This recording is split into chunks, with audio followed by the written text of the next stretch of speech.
Alors, nous sommes avec l'exercice 11, pas 250, et pour le démarrer, on nous demande d'identifier ces différentes choses. Alors, nous avons en A, eh bien, un chromosome, en B, une cellule, et en C, on reconnaît une portion de molécules d'ADN, cette double hélice très fameuse.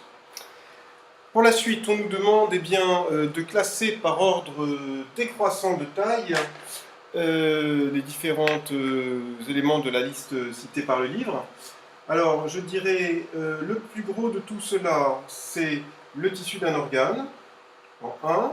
Décroissant ensuite en plus petit, ce tissu il est composé de cellules, en 2. Et ces cellules euh, contiennent chacune un noyau, qui sera la troisième.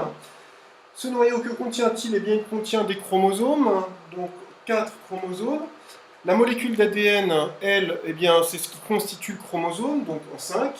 Et de quoi est composée la molécule? Vous le savez depuis la quatrième, c'est composé d'atomes, donc en 6. Ça, c'était la partie 2. La troisième chose qu'on nous demande dans cet exercice, c'est d'associer à chacun des corps que nous avons identifiés. Le plus simple, bien sûr, c'est de classer toutes ces tailles par ordre décroissant. Et puis après, avec le classement que nous venons de faire, eh bien, nous allons pouvoir associer très facilement nos objets. Alors, la plus grande détail ici, eh bien, c'est le centimètre en 1, le millimètre, pardon, en 1.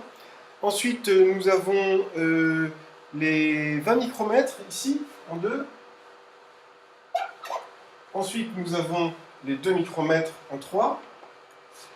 En 4, nous avons le 0,5 micromètre.